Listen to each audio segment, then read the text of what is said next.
Hello friends, Pihu comics world में आप सभी का स्वागत है।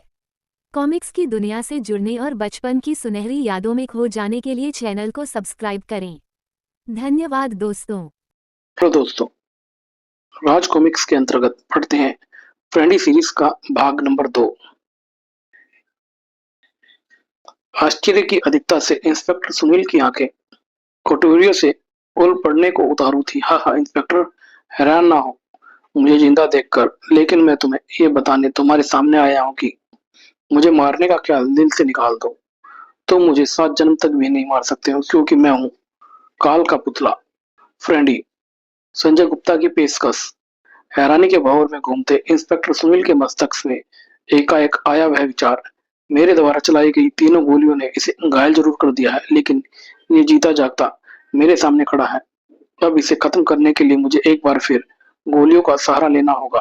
एक झटके से सुनील ने अपनी रिवॉल्वर निकाल ली, लेकिन वह इसका इस्तेमाल कर पाता उससे पहले ही उफ, गायब गायब हो गया वह। लेकिन गया कहाँ है? जबरदस्त फुर्ती थी उस रबड़ के गुड्डे के जिस्म में। बिना एक क्षण गवाए इंस्पेक्टर सुनील ने आसपास के क्षेत्र का चप्पा चप्पा छान मारा, लेकिन एकाएक जाने कहाँ गायब हो गया वह। अब मुझे तुरंत रंजना से मिलना होगा। तुरंत ही सड़क के सीने पर दौड़ पड़ी वह जीप जिसे ड्राइव करते इंस्पेक्टर सुनील के दिलो दिमाग में विचारों की आंधियां सी चल रही थी। इस केस की तह तक पहुंचने के लिए मुझे सिलसिलेवार ढंग से उन सारी घटनाओं को फिर से जानना होगा जो मेरे साथ गुजरी है। परमाणु में स्थित नागराज नोवेल्टीज की फैक्ट्री में मेरी गोलियों से बुरी तरह घायल जग्गा नामक लुटेरा हलक फाड़कर चिल्ला उठा, मैं नहीं मरूंगा, नहीं मरूंगा मैं। ठीक उसी पल आकाश से फूटी बिजलियों के कहर ने टूटकर उस फैक्ट्री को तहस नहस कर दिया था, लेकिन मैं किस्मत का धनी निकलकर बच गया था। इस घटना के कुछ दिनों बाद शिमला में मुझे अपने बर्थडे पर फ्रेंडी चाहिए मम्मी। नन्हे मिसू की यह मांग एक होटल में रिसेप्शनिस्ट की नौकरी करने वाली उसकी मम्मी के लिए काफी महंगी साबित होने वाली थी, लेकिन किस्मत से उसकी सहेली रोजी ने एक मवाली टकरा गया जो उन्हें फ्रेडी नामक गुड्डा काफी सस्ते में बेच गया था। मैंने इस मवाली से यह चोरी किया गया गुड्डा खरीद कर गलत काम जरूर किया है, लेकिन अपने विशु की खुशी के लिए मैं कुछ भी कर सकती हूँ। पर विशु के लिए खरीदी गई हर खुशी को रंजना स्वयं उसे अपने हाथ से न दे सकी, क्योंकि उसे उस शाम ओवर टाइम करने के लिए होटल में रुकना पड़ा। और रोजी फ्रेंडी बोले विशु के पास पहुंची। हाय, आई एम जैकी। ये सब थे उस फ्रेडी में ऑलरेडी पहले से भरे गए। हर फ्रेडी डॉल का एक अपना अलग नाम है, उसका नाम था जैकी। उसी रात रोजी के साथ हुआ वह भयानक हादसा जिसमें उसे अपनी जान से हाथ धोना पड़ा। सभी हैरान थे कि ऐसा कैसे हुआ, क्योंकि घटनास्थल पर जो पांव के निशान पाए गए थे वे किसी बच्चे के जूते के निशान थे। मुझे शक था कि वे निशान विशु के जूते के हैं, लेकिन विशु जानता था कि वे जैकी के जूतों के निशान हैं। मम्मी देखिए, विशु ने रंजना को सिर्फ जूतों के निशान के बारे में ही नहीं बल्कि उसे यह भी बताया कि जैकी इंसानों की तरह बोलता है और चलता फिरता भी है, लेकिन उसकी बात ना तो रंजना ने मानी और ना ही उसकी बात दोस्त पिंकी के डैडी जासूस विकास शर्मा ने। लगता है विशु के दिमाग में कोई बात घर कर गई है। मैं इसकी मम्मी को बोलूंगा कि वह इसे किसी अच्छे डॉक्टर को दिखाए, लेकिन विशु की बात का पिंकी को विश्वास था और पिंकी को इस विश्वास की बहुत बड़ी सजा मिली जैकी द्वारा एक भयानक मौत के रूप में। पिंकी की मौत का जिम्मेवार विशु को ठहराया गया, पर वह चिल्ला चिल्ला कर यही कहता रहा, पिंकी को मैंने नहीं जैकी ने मारा है, वही पिंकी का हत्यारा है। जब असलियत रंजना पर खुली तो जैकी ने उसे खत्म कर देने के लिए उस पर हमला कर दिया। तू मेरा रहस्य कभी ना जान सकती, उससे पहले मैं तेरा सारा खून पी जाऊंगा। लेकिन मासूम विषय की एक ना सुनी गई। मैं उसे मनोचिकित्सक के पास ले गया। किसी तरह रंजना ने खून के प्यासे जैकी को अपने से अलग किया और दौड़ती हुई मेरे पास पहुंचकर उसने सारी बातें मुझे कह सुनाई। लेकिन लगता है तुम्हारे बच्चे की तरह तुम्हारा दिमाग भी खराब हो गया है। तुम कहानियां गढ़ने लगी हो मिसेस रंजना बुआ। तुम मेरी बात नहीं मान रहे इंस्पेक्टर, लेकिन मैं साबित करके रहूंगी। अपनी बात को साबित करने के लिए रंजना उस मवाली के पास पहुंची जिसने उसे जैकी बेचा था। वहां उसे जगह के बारे में पता चला। वह मुझसे जगह का पता लेकर मेरे लाख मना करने के बाद भी जगह के बारे में जानने की निकल पड़ी। बेवकूफ औरत। बेवकूफ कौन था ये मुझे तब पता चला जब फ्रेडी के जिस्म पर कब्जा करने वाली जग्गा जैकी ने मुझ पर हमला बोल दिया। लेकिन मैंने न केवल स्वयं को बचाया बल्कि जैकी को भी खत्म कर डाला। उपरोक्त के बारे में जानने के लिए पढ़े रोमांचक सनसनीखेज फ्रेडी का फर्स्ट भाग। लेकिन फ्रेडी खत्म हो गया ये सोचकर मैंने बहुत बड़ी भूल की थी। मैंने उसे अपनी आंखों से जिंदा देखा है और अब जबकि सारी सच्चाई मेरी आंखों के सामने है तो मुझे भी उसी लाइन पर चलना चाहिए जिस पर रंजना चल रही थी। उधर रंजना जो इस समय मौजूद थी उस मकान में जो किसी भूत बंगले से किसी भी कदर कम न था। यही है जगह का घर। यहाँ मुझे कुछ ना कुछ ऐसा जरूर मिलेगा जिससे मैं जगह का सारा रहस्य जान पाऊंगी। कुछ पल बाद रंजना को जो दिखा उसे देखकर उसके रोंगटे खड़े हो गए थे। दिल उछलकर हलक में आ गया था। उफ, ये सब सामान, ये सब तो तांत्रिक कार्यों में इस्तेमाल होने वाला सामान है, लेकिन इनका एक चोर लुटेरे के घर में होने का मतलब क्या हो सकता है। बुरी तरह भयभीत रंजना को अचानक उस हाथ ने एक जबरदस्त चीख मारने के लिए मजबूर कर दिया। रंजना चिल्लाई। जब उसने मुड़कर देखा तो उसकी आंखें आश्चर्य से फैल गई थी। इंस्पेक्टर तुम? हाँ रंजना, मैं जानता हूँ कि मैं यहाँ क्यों आया हूँ, क्योंकि अब मुझे तुम्हारी बात पर विश्वास है। मतलब? जवाब में इंस्पेक्टर ने रंजना को सब कुछ बता दिया, सब कुछ सुना दिया। उफ, इसका मतलब फ्रेंडली उस जगह तुम्हारे हाथों से निकल भागा है। हाँ, वह कहा गया ये मैं भी नहीं जान पाया हूँ। अरे ये सब क्या है? चौंका इंस्पेक्टर। और उसके चौंकने का कारण वह सामान था। जग्गा और तंत्र मंत्र के काम में इस्तेमाल होने वाले इस सामान का आपस में क्या संबंध हो सकता है? इस सामान और मरने के बाद भी जग्गा का अपने आप को जिंदा रखने के लिए एक ही वजह हो सकती है। जग्गा तंत्र मंत्र विद्या का अच्छा ज्ञाता था। तुमने ठीक कहा, लेकिन एक चोर लुटेरे ने तंत्र मंत्र विद्या और क्यों सीखी, इसका पता तो यहाँ के सामान की तलाशी लेकर ही पता चल सकता है। तुरंत ही इंस्पेक्टर सुनील और रंजना तलाशी में जुट गए। इस तस्वीर के सिवा यहाँ ऐसी कोई चीज नहीं मिली जो जग्गा के किसी और से संबंध की शिनाख्त करे। और ये तस्वीर भी जाने किसकी है। जल्दी जरा मुझे भी दिखाइए ये तस्वीर। तस्वीर देखते ही रंजना बोली, इस तस्वीर वाले साधु बाबा को तो मैं पहचानती हूँ। एक बार मेरी एक सहेली ने इसकी तस्वीर दिखा, मुझे बताया था ये एक पहुंचे हुए साधु है। मुझे अगर कोई भी मन्नत मांगनी हो तो मैं इसके शरण में जा सकती हूँ। उसने मुझे बताया था ये परवाणु में रहते हैं। यहाँ इनके ठिकाने को बच्चा बच्चा जानता है। परवाणु? हमें तुरंत परवाणु जाना होगा मिसेज रंजना। यह साधु बाबा बहुत से रास्तों से पर्दा उठा सकते हैं। मैं तुम्हारे साथ चलने को तैयार हूँ इंस्पेक्टर, लेकिन मेरा विश्व, उसकी चिंता मत करो, वह अस्पताल में सही सलामत है। वापस लौट कर तुम उससे मिल सकती हो। ठीक है इंस्पेक्टर। इधर शिमला से परवाणु जाने वाले राजमार्ग पर, उफ, ये मेरी आंखें क्या देख रही है। सड़क के बीचों बीच 2 फुट का बच्चा मुझे रुकने का इशारा कर रहा है। मुझे रुकना चाहिए वरना वह कुचल कर मर जाएगा। कार एक झटके से रोक दी उसने। और इतनी रात गई, इतना छोटा बच्चा इस रास्ते पर कहां से आ गया? अरे ये क्या, जिसे मैं जीता जागता बच्चा समझ रहा वह तो एक रबड़ का गुड्डा है। हे भगवान, यह क्या हुआ? इसकी आंखों को, मेरी आंखों को ऐसा धोखा कैसे हो सकता है? लेकिन ऐसा कैसे हो सकता है? अभी अभी मैंने अपनी आंखों से इसे अपने पैरों पर खड़ा और हाथों को हिलाते हुए देखा। फिर ये गुड्डा कैसे हो सकता है? तभी धोखा तुम्हें तुम्हारी आंखों ने नहीं, तुम्हारी जिंदगी ने दिया है। जो मेरे हाथों अब खत्म होने वाले उस व्यक्ति के मुंह से एक दर्दनाक चीख निकली और फ्रेडी के हल्क से एक तेज ठहाका निकला। हा हा हा, मुझे यहाँ से परवाणु तक का सफर पूरा करना है और उसके लिए मुझे चाहिए तुम्हारी कार। तुम्हें खत्म करके ही हासिल कर सकता हूँ मैं। एक और बेगुनाह जिंदगी बन गई उस दरिंदे का निशाना। और अब 120 की स्पीड से भागती है कार मुझे कुछ ही देर में परमाणु पहुंचा देगी। जल्दी परमाणु स्थित संस्थान में बने एक झोपड़े के अंदर। आपकी साधना भंग करने की व्यवस्था की समझ चाहता हूँ साधु बाबा, लेकिन समस्या ऐसी ही थी कि तुम्हारे पास आना ही पड़ा। कौन? जवाब में दिल खोलकर हंसा वह। हा हा, मुझे नहीं पहचाना? मैं जग्गा, तुम्हारा शिष्य जग्गा, जिसने तुमसे 10 साल पहले तंत्र विद्या सीखी थी। तुम जग्गा इस रूप में? दूसरे इस स्थिति सारी समझ आ गई बाबा को। उफ, परखाया प्रवेश की विधि से तुम इस पुतले में मौजूद हो, यानी तुम्हारे दुष्टता भरे जीवन का अंत नहीं हुआ है। जीवन भर तो तुमने मेरी सिखाई विद्या का गलत इस्तेमाल किया और अब मरते मरते भी तुम उसका इस्तेमाल करने से बाज नहीं आए। मैं यहाँ तुम्हारी बकवास सुनने नहीं बल्कि इस समस्या का हल जानने आया हूँ कि जब मैं प्लास्टिक के निर्जीव शरीर में वास कर रहा हूँ तो इससे खून कैसे निकलता है। इसका एक ही मतलब है, जगह की तुम्हारी आत्मा के प्रभाव से यह प्लास्टिक का गुड्डा धीरे धीरे इंसान रूप धारण करता जा रहा है। धीरे धीरे यह पूर्ण इंसान रूपी धारण कर लेगा, फिर तुम इसी में कैद होकर रह जाओगे। उफ, लेकिन यह छोटा सा शरीर मेरे लिए एकदम बेकार है। इसमें अपनी शक्तियों का खुलकर प्रयोग नहीं कर सकता हूँ, इसलिए मेरा इस शरीर से बाहर निकलना जरूरी है। तुम मुझे किसी ऐसे शरीर के बारे में बताओ जिसमें प्रवेश करके मैं अपनी शक्तियों के बल पर दुनिया पर राज कर सकूं। तुम्हारा यह शैतानी सपना हरगिज पूरा नहीं होगा। मैं अपनी तंत्र खोपड़ी से तुम्हें जलाकर राख कर दूंगा।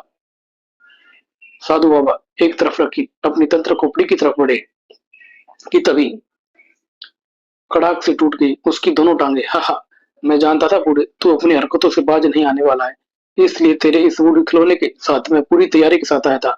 चूंकि है वुडू विद्या तेरी ही सिखाई हुई, इसलिए तू ये अच्छी तरह जानता है कि जो मैं इस वीडू खिलौने के साथ करूंगा वही असर तेरा होगा, इसलिए अपनी जान की सलामती के लिए इनकार छोड़ और मेरे सवालों का जवाब दे। हाँ बोल बूढ़े, हाँ बोल, वरना तेरा यह हाथ भी गया। उफ, रुक जाओ, अब मुझे पीड़ा सहन नहीं हो रही, मैं तुम्हारी हर बात मानूंगा। शाबाश, अब आया ना लाइन पर। फिर तो साधु बाबा टेप रिकॉर्डर की तरह बजते चले गए। सब कुछ जान लेने के बाद हठासा कर उठा जैकी। यह तो मेरे लिए एकदम आसान है। जिस शरीर को तुमने बताया उस पर तो मैं चुटकियों में कब्जा कर सकता हूँ, लेकिन उस शरीर पर कब्जा करने से पहले मैं तुम्हारे इस शरीर को तो खत्म कर दूं, क्योंकि इस दुनिया में सिर्फ तुम ही एक ऐसे आदमी हो जो ये जानता है कि मैं कैसे खत्म हो सकता हूँ। पुतले के दोहरा होने के साथ ही दोहरा हो गया था साधु बाबा का शरीर भी। शरीर की सभी हड्डियां तिनके के समान टूट चुकी थी। फ्रेडी और सुजागा जैकी, मुझे वापस शिमला पहुंचना है, जहां प्राप्त करना है मैंने वह जिसे पाकर मैं अमर हो जाऊंगा। अगर फ्रेडी को शमशान से रवाना हुए अभी कुछ ही देर हुई थी कि वहां आ पहुंची वह जीप जिसमें सवार थे इंस्पेक्टर सुनील और रंजना। इसी शमशान में बनी झोपड़ी में उन साधु बाबा का निवास बताया गया था मेरी सहेली ने। आइए, झोपड़ी में प्रवेश करते ही दोनों ठिठक कर रह गए। ओह साधु बाबा, ये क्या हुआ इन्हें? दोनों लपक कर साधु तक पहुंचे। बाबा, ये किसने किया है? जग्गा, वह एक पुतले में है। आह, जग्गा पुतला फ्रेडी? जैकी यहाँ आया था? हाँ, वही वही आया था। यहाँ चूंकि मैं उसका गुरु हूँ, इसलिए मैं उसे अपनी तंत्र शक्ति से बता सकता था कि उसे कौन सा शरीर अमरता प्रदान कर सकता है। मजबूरीवश मुझे उसे सब कुछ बताना पड़ा। यह सब उसने मेरे साथ धोखे से किया। अब मैं मर रहा हूँ, लेकिन अगर तुम चाहो तो उसको बचा सकते हो अमरता पाने से। जिसके शरीर पर कब्जा करने वह शैतान निकल चुका है, कौन है वह? उसने उसका नाम विशु बताया है। ओह, क्या मेरा बच्चा विशु? लेकिन विशु के शरीर पर कब्जा करके वह अमर कैसे हो सकता है? वही एक मात्र ऐसा मनुष्य है जिसने सबसे पहले जग्गा के गुड्डे में होने का रहस्य जाना था। उस बालक की मनोस्थिति अत्यंत प्रबल है, इसलिए वह जग्गा की आत्मा के लिए अमरता प्रदान करने का उत्तम साधन है। उसे खत्म करने का एक ही उपाय है, वह है उसका दिल। उसे मार डालो, वरना वरना अनर्थ हो जाएगा, अनर्थ हो जाएगा। इसी के साथ दादा के प्राण पखेरु उड़ गए थे। एक झटके से उठ खड़ी हुई रंजना, चलिए इंस्पेक्टर, मेरे विशु की जान खतरे में है। एक पल बाद ही हवा से बातें करती नजर आ रही थी शिमला की तरफ भागती वह जीप। इधर शिमला पहुंच चुका था जैकी। अस्पताल के उस कमरे में मौजूद है वह बालक जो मुझे अमर बनाएगा, और उस रास्ते तक मैं इस रास्ते से पहुंचूंगा। कमरे में बंद विशु की निगाहों जो जैकी पर पड़ी वह शहर उठा। उफ, जैकी। कुछ ही क्षण बाद, अंकल मुझे बचाइए अंकल, जैकी मेरी जान लेने आ रहा है। तुझे तो दिन रात जैकी नजर आता है, पागल हो गया तू। चुप हो जा और मुझे सोने दे ताकि मैं आराम से श्रीदेवी के सपने देख सकूं। उफ, जैकी ऊपर आ रहा है और डॉक्टर अंकल सुन नहीं रहे हैं। मुझे यहाँ से निकलना होगा, वरना पिंकी की तरह जैकी मुझे भी मार डालेगा। लेकिन यहाँ से निकलने के लिए दरवाजे पर लगा मोटा ताला तो अब खोलना ही होगा मुझे, और उसके लिए मुझे डॉक्टर अंकल की टेबल पर पड़ी चाबियों का वह कुछ हासिल करना होगा, जिसके लिए मेरी बेल्ट काम आएगी। विशु ने अपनी बेल्ट खींच कर निकाली और उफ, ये तो उस तक पहुंच ही नहीं रही है। तभी विशु चौंका। उफ, जैकी खिड़की पर पहुंच गया है और अब वह खिड़की की सलाखों को उखाड़ने का प्रयास कर रहा है, लेकिन जैकी के सफल होने से पहले। आए विशु, और मुझे सफल होना होगा। और इस बार विशु की बेल्ट चाबियों के गुच्छे तक पहुंच चुकी। जैकी का प्रयास भी सफल हो गया था। जैकी के सामने इन सलाखों की ब्लाकिया भी साथ सलाखें उखाड़ने के बाद खिड़की से कमरे के फर्श पर कूदा। जैकी बुरी तरह चौंका। उफ, जैकी के इस तरह चौंकने का कारण था विशु, जो दरवाजे का ताला खोलने के बाद कमरे से बाहर निकल चुका था। वह निकल गया, लेकिन मैं उसे जाने नहीं दूंगा। जैकी भी विशु के पीछे भाग खड़ा हुआ। इधर हड़बड़ी में कमरे से बाहर निकला विशु डॉक्टर से जा टकराया। कौन? विशु तुम? उसने झपट मारकर विशु को पकड़ना चाहा, लेकिन विशु भाग निकला। ठहर, भाग कर कहाँ जाएगा शैतान? ये डॉक्टर कहाँ मेरे रास्ते में आ गया, इसे रास्ते से हटाना ही होगा। मैंने जैकी के साथ साथ डॉक्टर अंकल के हाथों से ही बचना है, और इसके लिए इस तरह भागते रहना ठीक नहीं है। इनमें से कोई ना कोई मुझे पकड़ ही लेगा, इसलिए मुझे कहीं छिप जाना चाहिए। ये कमरा मेरे छिपने के लिए एकदम ठीक रहेगा। ट्रीटमेंट रूम में घुसकर क्या मेरे हाथों से बच जाएगा बच्चे तू? डॉक्टर भी ट्रीटमेंट रूम में दाखिल हुआ। कहाँ गया? जरूर कहीं छिपा होगा, लेकिन छिपा कितनी देर रहेगा? मैं उसे जल्द ही ढूंढ निकालूंगा। उफ, ये रहा। गिड़गिड़ा उठा। डॉक्टर के हाथों में फंसा विशु। डॉक्टर अंकल प्लीज छोड़ दीजिए। डॉक्टर अंकल, जैकी पीछे आ रहा है, वह मुझे मार डालेगा। अब तू बिल्कुल पागल हो गया, इसलिए तुझे अब पागलों के साथ बंद करके रखना होगा। डॉक्टर विशु को लेकर बाहर निकला कि ठीक तभी इस बच्चे के शरीर पर अब मैंने कब्जा करना है, इसलिए मैं नहीं चाहता कि कोई इसके शरीर पर क्रोच भी डाले।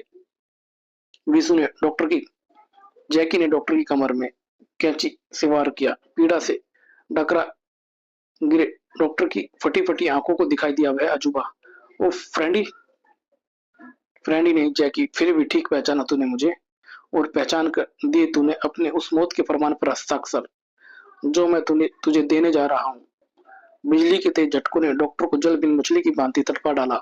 जब तक बिजली के करंट ने उसके प्राण न ले लिए, विश वह तड़पता रहा। विशु की चीख ने जैकी का ध्यान विशु की तरफ खींचा।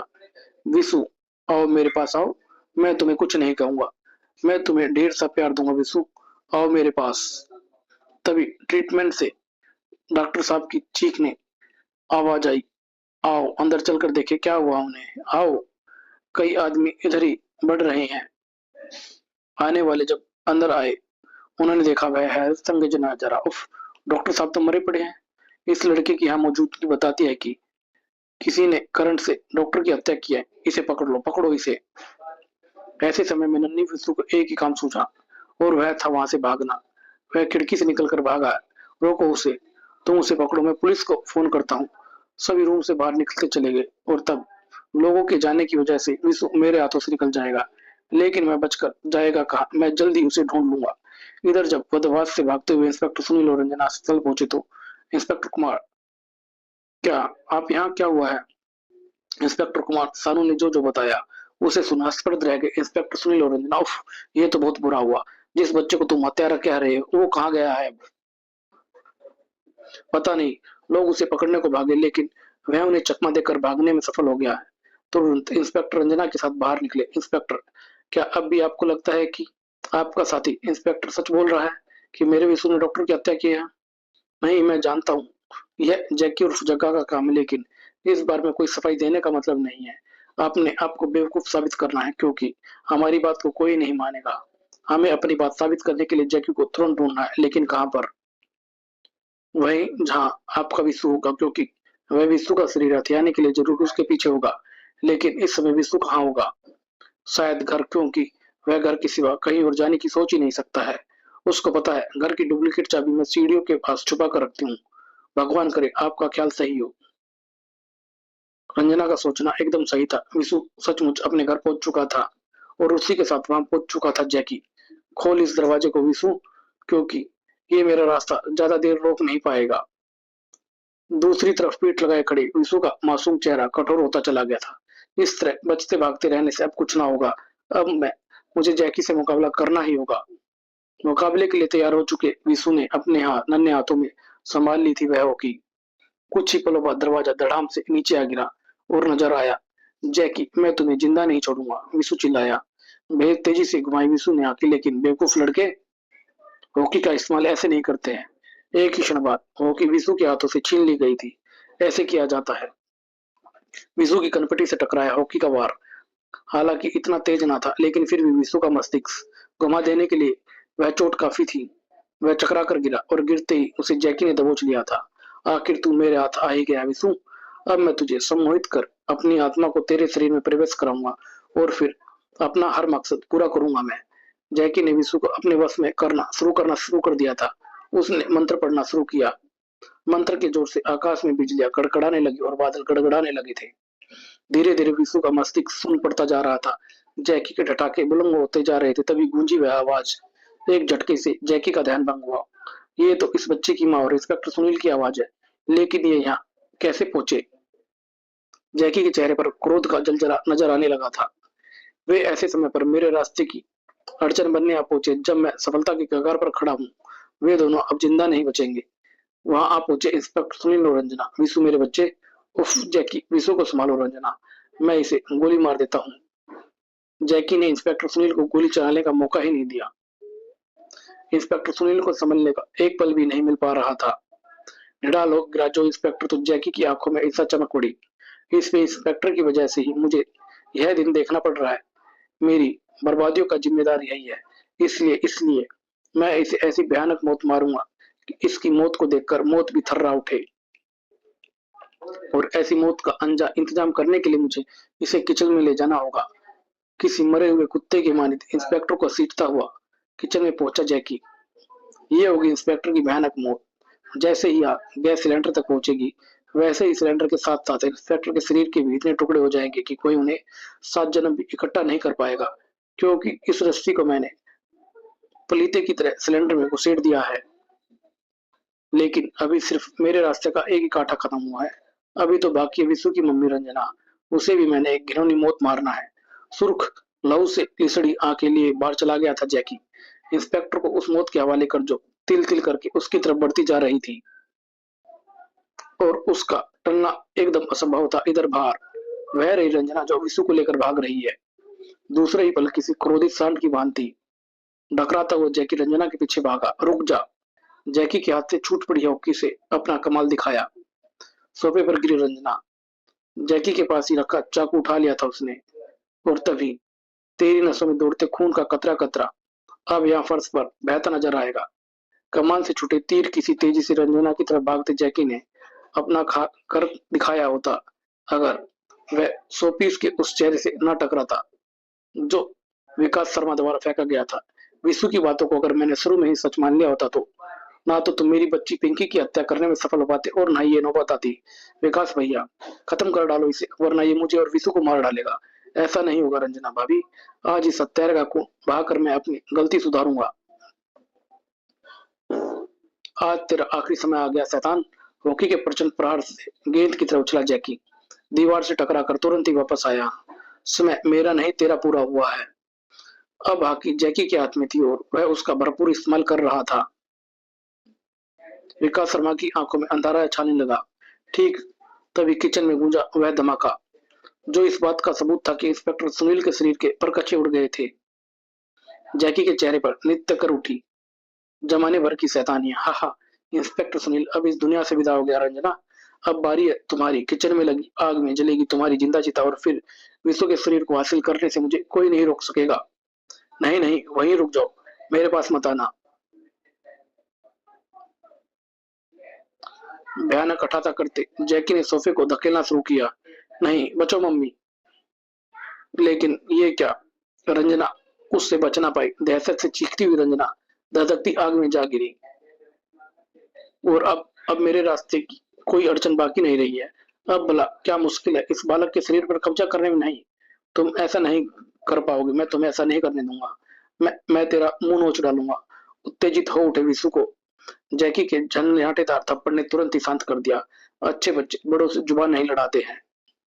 और फिर जैकी कंठ से उबलता मंत्र पल प्रतिपल तेज होता गया। साथ ही कड़क उठी बिजलियां, गरज उठे बादल। और उसी तेज स्वर ने किसी की अवचेतना होने का तत्पर मस्तिष्क को चेतना की दुनिया में लौटा दिया। संभल कर खड़े हुए विकास शर्मा को आश्चर्य का तेज झटका लगा। वह गुड्डा विशु को अपने वश में करने का प्रयत्न कर रहा है और वह सफल भी हो जाएगा। अगर मैंने कुछ ना किया तो। विकास शर्मा ने झपट कर दरवाजे का पर्दा खींच लिया। और ये तेरा ये शैतानियत भरा खेल मेरे होते हरगिज पूरा नहीं हो पाएगा शैतान। जैकी को पर्दे में जकड़ लिया था उसने। विकास शर्मा ने उसे चक्कर गिन्नी की तरह घुमा डाला। इसे इस तरह घुमाने से कुछ नहीं होगा। इसे खत्म करने के लिए वह आगे एकदम उपयुक्त है। दूसरे ही पल विकास शर्मा ने जैकी को आग में उछाल फेंका था। जा मर शैतान! पक से जल उठा प्लास्टिक से बना जैकी। इसी के साथ जैकी की चीखों ने घर के जर्रे जर्रे को हिलाकर रख दिया था। इधर विकास शर्मा की नजर अचानक आग से गिरी रंजना पर पड़ी। उफ, रंजना भाभी! वह तुरंत ही आग का सीना चीरता हुआ अंदर पहुंचा। और अगर मैंने कुछ पल भी सोचने में गवाए होते तो आग के इस बवंडर में रंजना भाभी को निगल लिया होता। विशु भी बेहोश है। इन दोनों को तुरंत ही डॉक्टरी सहायता चाहिए और साथ ही फायर ब्रिगेड को फोन करके उन्हें यहाँ लगी आग की सूचना भी देनी होगी, जिससे वे इस आग को विकराल होने से पहले ही काबू कर सके। आग के साथ ही विकास शर्मा का ध्यान आग से गिरे जैगी की तरफ गया। उस शैतान की मंदी पड़ी चीखों को से पता चलता है उसकी जीवन लीला समाप्त होने में सिर्फ कुछ ही क्षण बाकी है। लेकिन अफसोस, मैं उसकी मौत के आखिरी क्षणों का नजारा नहीं देख सकता, क्योंकि ऐसा करने से पहले घायल विशु और रंजना भाभी को अस्पताल पहुंचाना ज्यादा जरूरी है। और यह अंक यहीं समाप्त होता है। आगे की कहानी अगले भाग में।